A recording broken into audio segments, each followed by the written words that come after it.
Super Choque com certeza é um dos desenhos mais revolucionários da sua época. Além de ser um desenho incrível que eu tenho certeza que muita gente amava assistir quando era criança, ele ainda passava mensagens muito sérias, com temas muito delicados que seria impossível de ver em outro desenho de super-herói. Realmente era um dos desenhos preferidos da minha infância. Então eu espero que vocês gostem muito desse resumo. E como sempre, não se esqueça de deixar o seu like, se inscrever no canal e ativar o sininho que me ajuda muito. Também deixa aqui embaixo qual poder dos meta-humanos você mais gosta e queria ter. Com isso dito, sem mais enrolação, sejam todos bem-vindos à história completa de Super Choque.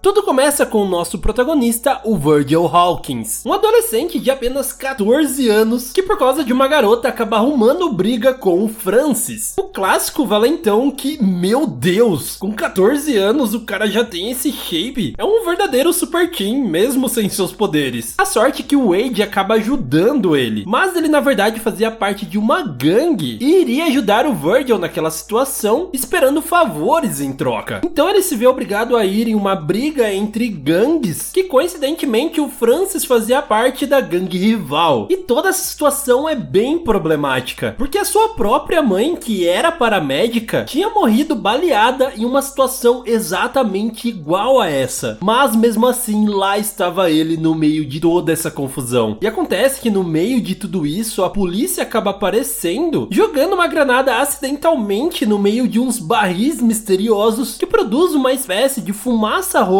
transformando todo mundo que estava ali no que ficaria conhecido como meta-humanos. E esse dia seria lembrado como o dia do Big Bang. E cada uma dessas pessoas ganharam poderes. Na verdade, para uns isso acabou sendo uma maldição, mas para outros seria usado literalmente como uma arma. E no meio disso estava o Virgil com o seu poder de controlar o eletromagnetismo. E ele fica muito entusiasmado com isso. Determinado em se tornar um super-herói, ele vai testando as suas roupas até chegar no icônico visual do Super Choque. Mas como eu disse antes, muitos meta-humanos acabaram sofrendo com os seus poderes, e um desses casos foi o Derek, que tinha o poder de energia completamente descontrolado, que acabou transformando numa espécie de golem. E aí que entra o maior arqui-inimigo da nossa série. Ebon é um meta-humano capaz de controlar as sombras, e o seu objetivo é juntar outros meta-humanos para sua espécie de exército pessoal que ficaria conhecidos como meta-raça. O Derek então acaba entrando para esse grupo, porém o Ebon também queria muito o Super Choque. Só que claro, ele luta contra isso e ainda acaba resgatando o Derek, apesar que ele não conseguiu voltar para sua forma normal. E outro vilão super icônico era o Homem Elástico. E bom, no fundo ele não era tão mal assim, porque o que ele realmente queria era justiça. Afinal, ele era um rapper e um produtor acabou roubando uma das suas canções e lançando ela com outro cantor, o Icepack. E o Super Choque acaba aparecendo no meio disso. E nota aqui que ele tinha acabado de conseguir um emprego no Bob's Burger. Afinal, é meio caro ser um super-herói, ficar rasgando as roupas o tempo todo. E aí ele entrou nesse emprego que ele acabou perdendo logo em seguida, porque ele saiu para salvar o dia. Ele impede com que o Homem Elástico faça justiça com as próprias mãos, levando o caso para as autoridades e resolvendo tudo da forma correta. Mas o Homem Elástico logo sairia da prisão, mudaria o seu rosto com o seu poder e ficaria conhecido como Stringer, um cantor que estava fazendo bastante sucesso ali na região. Inclusive, ele acaba namorando a própria irmã do Virgil, a Cheryl. Então ele acaba descobrindo a verdadeira identidade dele e vai atrás de tentar colocá-lo de novo na prisão, porque ele não confia que ele tenha mudado para melhor. Só que o Stringer parece estar bem empenhado em mostrar que ele realmente mudou, revelando para Cheryl a sua verdadeira identidade, o seu verdadeiro rosto e que ele era um detento. E a Sharon aceita ele dessa forma e começa a ajudá-lo a escapar. Porém, o pai dela diz que era só ele ficar um pouquinho na cadeia que logo ele sairia sem nenhuma pendência a mais. Então ele acaba fazendo isso principalmente pelo seu amor a Cheryl. E claro, não vamos nos esquecer do Rich. Esse nerd apaixonado por tecnologia é o melhor amigo do Virgil e os dois seriam inseparáveis. O Super Choque jamais seria o que ele é sem o Rich. Porém, ele tinha um grande problema com a sua família. Ele nunca tinha convidado o Virgil pra ir na sua casa e ele não sabia o porquê. Então, depois de muito insistir, ele acaba descobrindo que o pai do Rich é um conservador preconceituoso e racista que trata super mal o Virgil simplesmente pelo fato dele ser negro. O Rich fica tão bravo que ele fala umas boas verdades pro seu pai, pega suas coisas e vai embora de casa. Só que no meio do caminho ele é sequestrado pelo Ebon. Então, pro seu pai conseguir ir atrás dele, ele tem que se juntar com o próprio pai do Virgil, porque ele é um assistente social e conhece muito aquela parte em que o Rich foi sequestrado. Então, depois de ver essa realidade que ele nunca viveu e ainda ver o Super Choque salvando todo mundo, ele repensa os seus conceitos e promete para o Rich que ele vai mudar. É um episódio muito bom mesmo. Eu lembro de ser impactado quando era criança. E lembrando que o Rich, nas histórias em quadrinhos da Milestone, que é a história original que inspirou a criação do desenho, ele além de tudo também é homossexual. Então a barra que ele tem que aguentar na história original é muito maior. E tudo isso lá nos anos 2000. Eu acho isso realmente muito incrível. E quem não se lembra dos crossovers de Super Choque? E o primeiro foi com Batman e Robin lutando contra o Coringa, que tinha ido até lá em Dakota para ser o novo líder lá da gangue do Ebon. E quem acaba conseguindo detê-lo é o próprio Super Choque, depois do clássico truque do choque na mão. E depois tem até o episódio com o Shaquille O'Neal, que bom, é bem mais ou menos. Então seguimos a nossa história com o Natal. Ah, o tão feliz e aconchegante Natal, né? Não para esse desenho. Aqui temos a história super triste de uma menina que mora na rua e acabou se transformando em uma meta-humana com um poder de congelamento que ela mal conseguia controlar. E para tudo ficar ainda mais triste, ela acaba encontrando uma peça de cristal que era muito parecida com o que ela deu para sua mãe no Natal, quando ela já estava muito enferma. E infelizmente nesse mesmo dia ela acabou a perdendo. Um trauma insuperável na vida dela. O Virgil então tenta muito ajudá-la e indo até o seu esconderijo ele acaba com um padre que conhecia a garota e conta toda a sua história, revelando o seu verdadeiro nome, que era Marie. E quando ele está a confrontando, ele acaba a chamando pelo seu verdadeiro nome e isso a surpreende muito. Finalmente ela entende que o Super Choque só tá querendo ajudá-la, finalmente indo junto com ele até aquele padre para recomeçar a sua vida. E continuamos com o episódio em que o Super Choque estava andando por uns becos e tinha acabado de tirar o seu traje guardado na mochila. E nesse mesmo instante acaba aparecendo dois policiais que o abordam dizendo que é uma operação corriqueira. Mas você já viu, né? O problema é que a policial acaba pedindo a mochila do Virgil e ele não quis entregar porque ela iria descobrir a sua verdadeira identidade. Então ele simplesmente sai correndo, deixando ele muito mais suspeito do que ele já era. Ele consegue sim fugir, porém quando ele chega na casa dele, o seu pai diz que a sua nova namorada vai jantar na casa deles. E ela era, claro, a mesma policial que o abordou. E não dá nem tempo, ela conta tudo pro Robert no mesmo minuto. E claro que ele fica muito bravo, colocando o Virgil de castigo sem poder fazer nada. E outra tensão também estava rolando porque nem ele e nem a Sharon tinham gostado dessa sua nova namorada. Eles ainda sentiam muita falta da sua mãe e achavam que aquilo era meio que uma falta de respeito com ela, sabe? Porém, o Robert disse que ele também sente muita falta dela. Porém, de alguma forma, ele tem que continuar a sua vida. E por fim, o Super Choque com a policial acabam trabalhando juntos e salvando o dia de uns caras que queriam recriar o Big Bang. Todos ficam muito felizes, porém o Virgil continua de castigo. E aí temos uma continuação bem legal do Homem Elástico, que depois de passar o seu tempo na prisão, ele sai completamente mudado. E agora, assim como o Super Choque, ele usa o seu poder para o bem, defendendo a cidade e ganhando admiração até mesmo da polícia. Porém, o Super Choque, não sei se por inveja, não acredita nada que ele tenha mudado e desconfia que tudo aquilo é algum plano. Ele até tenta convencer a sua irmã disso, mas é claro que ela não acredita porque ela ama ele. E outro que não acreditava na mudança do Homem Elástico era o próprio Ebon, que ainda queria recrutá-lo para sua gangue. E quando o Ebon vai atrás dele junto com os seus capangas, tudo acaba em uma situação em que o Homem Elástico acaba defendendo o Ebon do Super Choque, o que com razão faz ele ficar ainda mais desconfiado. Porém, o Homem Elástico acaba revelando que o Ebon é na verdade o seu irmão. Com como a gente nunca tinha percebido isso? Até o corte de cabelo deles é igual. E acontece que, assim como ele mudou, ele acredita que seu irmão também possa mudar. Só que ele não está muito afim de mudar, não. Então acaba que o Homem Elástico acaba brigando com ele no final, mas não perde a esperança de que um dia ele possa mudar, finalmente fazendo as pazes com o Super Choque de novo. Chegamos então à terceira temporada com a história da menina Garras. Ela, que era uma amiga também do Virgil, ganha os seus poderes de forma completamente descontrolada. Então ela acaba fugindo para nada mais, nada menos do que a própria Gotham City. O Super Choque então acaba se aliando ao Batman para resolver esse caso, porque ele tem mais experiência com os Meta-Humanos. E aí eles descobrem que ela tinha se juntado com a Arlequina e com a Era Venenosa. Isso porque elas tinham oferecido a ela uma cura para sua transformação caso ela fizesse alguns trabalhos sujos junto com elas. Só que claro, no final ela percebe que era tudo uma mentira, tendo que aceitar que ela jamais seria curada. Porém, infelizmente isso não era verdade, porque o próprio Bruce Wayne estava financiando uns experimentos para a cura dos Meta-Humanos. E a Garras foi a primeira a usá-lo. Ela não foi 100% curada, porém agora o seu poder era extremamente controlado. Inclusive por fora nem dava pra ver que ela era uma Meta-Humana. Então voltamos para o plot do Rich. Ele do nada começou a se sentir muito mais inteligente, tirava as maiores pontuações em todas as provas e estava criando apetrechos tecnológicos extremamente avançados. E só depois que ele se toca que essa super inteligência era na verdade o seu superpoder de Meta-Humano que se desenvolveu bem depois. E de início ele estava meio desapontado porque ele queria ter um poder muito mais maneiro, irado, igual ao do Super Choque. Porém logo ele perceberia o quão poderoso ele também poderia ser. Isso porque o próprio Super Choque acaba sendo sequestrado pelo Ebon e ele tem que usar todas as suas novas habilidades para conseguir salvá-lo, nascendo assim o Gear, a versão super-herói do Rich que usa diversos aparatos tecnológicos e claro a sua enorme inteligência para salvar o dia. Depois então se tornando um braço direito em todas as missões do Super Choque, usando a tecnologia e sua inteligência para dar informações, estatísticas, tudo o que ele precisasse. E seguindo aparece uma nova heroína em Dakota. A Shebang era uma garota extremamente habilidosa que começou a ajudar o Super Choque e o Gear e ficava insistindo de que ela queria fazer parte também do grupo deles. Só que por ela ser muito insistente, o Virgil não tava muito afim. E ainda por cima ela acaba aparecendo lá na escola deles como uma nova aluna. Eles convivem juntos e tudo mais, até que uma noite, como a Shebang, ela acaba sendo sequestrada por alguns homens bem misteriosos. Então o Super Choque com o Gear vão investigar isso indo até na sua casa. Chegando lá, eles conhecem os pais dela, que na verdade não são os seus pais. E eles explicam tudo. A Shebang na verdade não é uma Meta-Humana. Ela é um ser poderoso criado em laboratório. Porém, quando eles ficaram sabendo que ela seria clonada, a fim de criar um exército super poderoso, os seus pais fogem com ela e assim eles estão por muitos anos. Porém, o laboratório de biotecnologia em que eles trabalhavam nunca deixou de buscá-la. Por isso ela não podia fazer muita coisa porque ela sempre corria muito perigo. E agora que ela decidiu bancar a super-heroína, ela acabou sendo pega. A sorte é que o Super Choque e o Gear foram atrás dela e conseguiram resgatá-la. Porém, ela não poderia ficar mais ali em Dakota por sua segurança. E depois de agradecer os seus novos amigos, ela vai embora. Bom, pelo menos por enquanto. E finalmente chegamos a um especial crossover que eu acho que todo mundo amava muito: Super Choque e Liga da Justiça. E acontece que na base espacial da Liga da Justiça, o seu núcleo foi afetado e agora todo mundo corria perigo. Então, para conseguir consertá-lo, eles precisavam de uma grande quantidade de energia. E o Batman acaba recorrendo ao Super Choque para ajudá-lo nessa situação. E bom, ele vai lá e acaba resolvendo o problema bem rapidamente. Só que é aí que começam os problemas. Eles acabam recebendo um alerta de que 2 asteroides iriam se chocar. E aí eles têm a grande ideia de ir resolver isso, enquanto deixam apenas o Super Choque e o Gear cuidando da base. Acontece que tudo era uma armadilha do Brainiac, uma espécie de vírus super poderoso que toma conta de toda a torre de vigilância, e o Super Choque com o Gear tem que lidar com ele enquanto a Liga da Justiça não volta. Eles conseguem segurar a barra e quando a Liga da Justiça chega, eles conseguem juntos derrotar o Brainiac. Pelo menos era isso que eles pensavam. Quando o Virgil e o Rich estão lá de boa já na sua casa, eles são do nada atacados afetados pela mochila computador dele. E aí que a gente descobre que é o Brainiac. Ele possuiu aquele computador no meio da luta. O Virgil nem percebe, mas ele acaba possuindo o corpo e a mente do Rich, tendo na sua vantagem todos os dispositivos super tecnológicos que o Rich criou. Ele consegue chegar até a Liga da Justiça, simplesmente controlando todos os heróis, restando apenas o Super Choque, que agora teria que salvar o seu melhor amigo e derrotar toda a Liga da Justiça. Assim ele vai conseguindo liberar o controle mental de um por um, porém o Brainiac era um vilão bem difícil. E no meio de tudo isso, o Rich ficava tentando mandar umas mensagens para o Super Choque que ele não estava entendendo. Só que no final das contas ele acaba decifrando e vendo que para derrotar o Brainiac bastava desligar o controle da mochila computador que era do Rich. Fazendo isso, ele finalmente foi derrotado. Mas calma que os crossovers ainda não acabaram. E quem apareceria agora seria, claro, o Superman, que teria ido até Dakota para investigar umas travessuras do seu inimigo, o Homem-Brinquedo. Isso porque uma das suas assistentes, a Darcy, tinha ido até lá e estava se passando como uma das professoras da escola do Virgil. E tudo isso era, claro, um plano em que o Homem-Brinquedo sequestrou a Daisy, que era uma amiga do Virgil, e colocou ela lá numa máquina de clonagem perfeita, em que a Darcy ficou literalmente idêntica a ela. E eu tô falando isso em nível celular. E aí entramos naquele dilema de descobrir qual é o clone e qual é o real, mas nem o Superman conseguiu descobrir usando a sua visão de raio-x. E aí que o Super Choque acabou usando uma das suas habilidades, que é revelar o campo eletromagnético das pessoas, finalmente achando a impostora e ainda se dando bem com a Daisy. E também temos a volta da She-Bang. Isso porque agora os seus pais haviam sido sequestrados por um antigo colega de trabalho, o Dr. Koenig, que tinha desenvolvido um poder de meta-humano que era um gigantesco dilema. Ele era capaz de absorver qualquer matéria e isso deixava ele cada vez mais forte, porém também o deixava cada vez mais pesado. Então chegaria um momento que ele ficaria tão pesado que ele não conseguiria nem mais se mover. E o problema é que ele também não poderia parar de absorver matéria, senão ele ficaria fraco demais. Então, para conseguir a sua cura, ele acaba sequestrando os pais da She-Bang. Então ela, junto com o Super Choque e o Gear, acabam trabalhando em equipe, conseguem derrotá-lo e salvar os seus pais. E dessa forma, agora oficialmente ela fazia parte do time. Então chegamos a um dos episódios mais emocionantes e mais marcantes desse desenho, quando o Super Choque se reencontra com a sua falecida mãe. Acontece que fazia exatos 5 anos desde a sua morte, e a gente descobre que isso aconteceu no meio de um apagão em Dakota, e tudo foi um acidente no meio de uma briga de gangues enquanto ela ajudava as pessoas. E o Virgil está numa crise existencial. Ele não quer que o tempo passe e ele esqueça ela, esqueça como era o rosto dela e tudo que ela já fez. Só que aí tudo muda quando uma meta-humana muito poderosa chamada Nina aparece, e ela consegue simplesmente manipular o tempo. Porém, como sempre, ela não tem muito controle sobre esse poder, e o Gear acaba criando o controle remoto para que ela possa fazer isso. O Adam Sandler já sabia que isso não ia dar bom. O Eban acaba aparecendo querendo esse controle para ele, lógico. Na briga, todo mundo acaba voltando no tempo para exatamente no dia do apagão em que a mãe do Virgil morreu. E aí que ele tem a oportunidade de consertar tudo e salvar ela. E ela ficou extremamente orgulhosa em saber que o seu filho tinha se transformado em um super-herói e que ele ajudava as pessoas. E no fim, a Nina acaba mudando o seu passado para que no futuro ela nunca tivesse esse poder, e nisso tudo volta ao seu tempo original. E dá muita dó, cara. O Virgil chega no presente todo feliz na esperança que a sua mãe estaria lá, porém, infelizmente, nada mudou. Ou quase isso, porque o seu pai revela que antes de morrer, ela ficava chamando o Virgil de meu herói, confirmando que ela realmente viu ele no passado. E aqui finalmente chegamos à última temporada desse desenho, e como sempre com o episódio junto ao Homem-Morcego. E ele tinha acabado de recuperar uma máquina misteriosa de um dos seus inimigos. Enquanto ele estava investigando ela, ele sem querer acaba ativando e enviando o Super Choque em 40 anos no futuro. E lá, primeiramente, ele acaba se encontrando com o Batman do futuro, que é o Terry McGinnis, outro desenho que também era muito legal e passava nessa época. E lá também estava, claro, o Bruce Wayne do futuro. Ele que presenciou a viagem no tempo tempo do Super Choque no passado já sabia que ele vinha naquele momento. Isso porque o Super Choque do futuro tinha sido capturado e ele seria a única pessoa que conseguiria salvá-lo. Então ele se junta com o Terry e vai até a organização Cobra para resgatá-lo. E lá estava ele, o Super Choque do futuro, todo poderoso e descolado. E todos juntos, claro, conseguem salvá-lo. Porém, ele não poderia falar muito com seu eu do passado, senão as coisas poderiam ficar feias. E assim, logo Virgil volta para o seu tempo original. E outro crossover muito legal foi com o Lanterna Verde. No caso, o John Stewart, que apareceu lá na cidade de Dakota, mas ele começou a roubar um monte de coisa por lá. E o Virgil sabia que tinha alguma coisa de errado ali, e investigando ele acaba descobrindo que ele na verdade era o Sinestro, que tinha conseguido lá o anel de poder do John e estava se passando por ele. E graças ao Super Choque eles conseguem derrotar o Sinestro. E agora começamos a avançar rumo ao final do desenho, porque os estudos para curar os meta-humanos estão cada vez mais avançados. E acontece que o Francis junto com a Aquamarina estavam tocando terror por aí, e o Virgil com o Gear acabam capturando ela e tentam convencê-la a fazer parte desse experimento para curar o seu poder. E por fim ela acaba sim aceitando. Só que o Francis não queria nada disso. Então ele sabota o experimento e tudo vai por água abaixo, literalmente. Porque a Aquamarina acaba perdendo o controle mentalmente e do seu poder também, começando a invadir toda a cidade. Por fim eles conseguem aplicar um antídoto na própria água que era ela, o que felizmente dá certo e ela é a primeira meta-humana 100% curada. E continuando então, a identidade do Super Choque finalmente é descoberta. Uma mulher chamada Omni tinha sido paga pelo Alva para descobrir essa identidade, só que agora ela não estava nem aí mais para isso. Porém ela queria continuar com seu plano, que era dominar o mundo conseguindo controlar todos os dispositivos eletrônicos. Então para isso ela acaba sequestrando o Robert. E ele é muito esperto porque ele acaba percebendo que não existia outro motivo para ele ser capturado e mantido como refém, a não ser de que seu próprio filho seria o Super Choque. E aí temos essa cena tão marcante dele falando isso pro Virgil. Então ele com o Gear tem uma batalha muito difícil com a Omni, porque ela está extremamente poderosa. Ela controla tudo, os carros, os dispositivos, as armas, mas por fim ela acaba sendo derrotada por um simples antivírus que o Gear desenvolve. No final, o Virgil com seu pai conversam, e mesmo relutante e com medo, ele acaba aceitando a identidade do seu filho, e que ele deve continuar ajudando as pessoas como Super Choque. Mas tudo estava prestes a mudar, porque finalmente chegamos ao último episódio do desenho. E nele, o doutor, que tinha conseguido criar um antídoto lá no episódio da Aquamarina, decidiu simplesmente, sem avisar ninguém, jogar esse antídoto no ar de Dakota, tirando os poderes de todos os meta-humanos gradualmente. E isso inclui, claro, o Super Choque e também o Gear, que ironicamente agora não queriam mais voltar ao normal. E quem também não queria isso era, claro, o próprio Ebon, que sabe da localização dos gases que os transformaram em meta-humanos e vai atrás dele para continuar com seus poderes. Porém, aquela era a última garrafa. E o Ebon junto com o Francis acabam tendo um conflito de interesses e os dois acabam brigando dentro de uma sala onde acidentalmente aquele gás é liberto, e disso nasce um gigantesco monstro que une as habilidades dos dois. Era um monstro de sombras com chamas para todos os lados. A sorte é que, paralelamente a isso, o Virgil e o Rich acabam sendo atingidos por aquele gás também, fazendo com que eles também recuperassem os seus poderes. E assim eles puderam enfrentar aquele monstro gigante. E o que era para ser a batalha mais épica de todas, acabou em 2 minutos. O Super Choque jogou um tanque de gasolina nele, ele explode junto com aquele navio, e a gente não sabe o que aconteceu com eles, se eles morreram, se eles voltaram ao normal. E a série simplesmente acaba com os dois voando pela cidade, sendo os únicos meta-humanos que restaram. E esse foi um final que ficou muito em aberto para uma continuação, e sinceramente seria muito incrível se isso acontecesse. Porém, essa até agora é a história completa de Super Choque. E eu espero muito que vocês tenham gostado desse vídeo. Se ainda não deixaram seu like, deixe agora mesmo. Também se inscrevam no canal para não perder as próximas histórias e deixe aqui embaixo sugestões de quais desenhos eu posso fazer a história completa. Do mais, muito obrigado por ter assistido até aqui. Aquele grande beijo no seu coração de melão. E tchau!